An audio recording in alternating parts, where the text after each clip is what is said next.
तो मेरा जी चाहा कि मैं दो जुमले और इजाफा करूं और इजाजत ले लूं।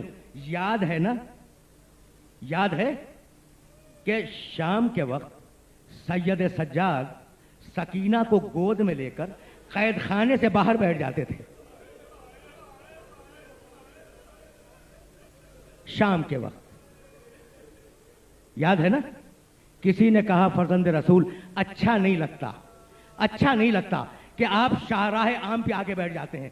कहने लगे कि पूछने वाले मैं क्या करूं, यह कैद खाना इतना छोटा है कि शहजादियां पांव फैलाकर लेट नहीं सकती।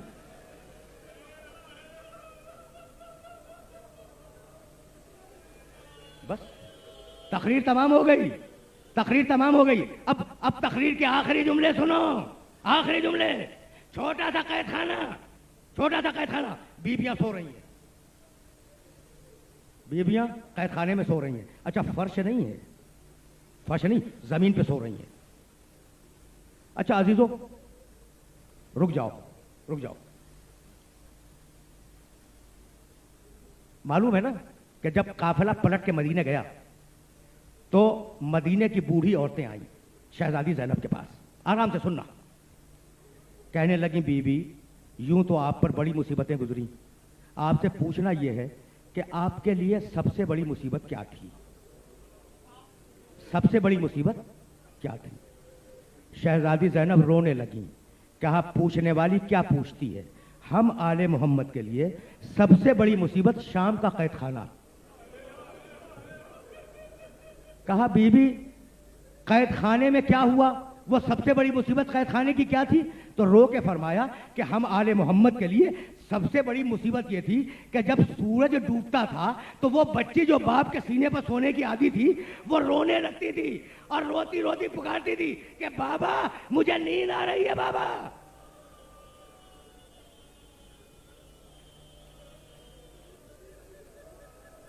बाबा मुझे नींद आ रही है, बाबा, बाबा मुझे अपने सीने पर सुला लो, बाबा।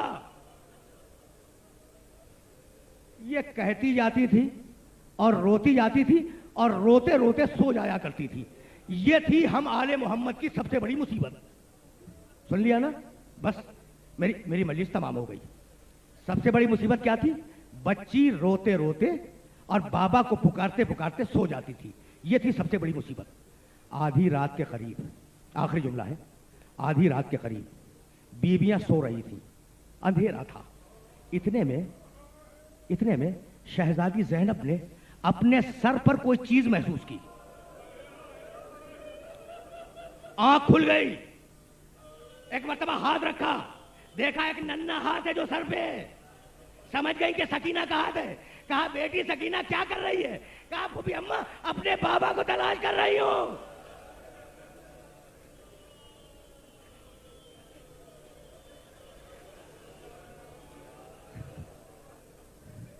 फूफी अम्मा बस आखिरी जुमला सुनो। फूफी अम्मा अपने बाबा को तलाश कर रही हूं।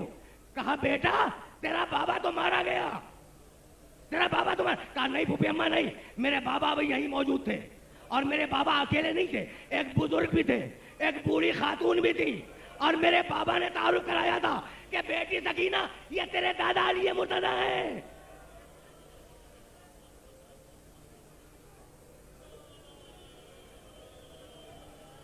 बेटी सकीना ये तेरे दादा अली मुर्तजा है, ये तेरी दादी फातिमा ज़हरा है। सुनो दो जुमले और सुनो। कहने लगी बच्ची कि फूफी अम्मा मेरी दादी ने मुझे अपनी गोद में बिठलाया था, मेरे सर पे हाथ फेरा और मुझसे पूछा था कि बेटी तेरे कानों का दर्द अब कैसा है। तो फूफी अम्मा मेरा बाबा यही था, मैं अपने बाबा को तलाश कर रही हूँ। बीबियां उठ गई और समझ गई कि बच्ची ने ख्वाब देखा है। शहजादी ज़ैनब ने बच्ची को गोद में लिया, ठपकियां देनी शुरू की, लेकिन बच्ची का रोना बंद न हुआ। एक मरतबा उम्मे कुलसूम उठी, कहा बहन मेरी गोद में दे दो। बच्ची का रोना बंद न हुआ। बच्ची एक बीबी की गोद से दूसरी बीबी की गोद में जाती रही, बच्ची का रोना बंद न हुआ। इतने में बीमार इमाम जंजीरों का डंगा थाम के उठा। कहा फूफी अम्मा सकीना को मेरी गोद में दे दे। अजरुकुम अल्लाह, शायद बच्ची सो जाए।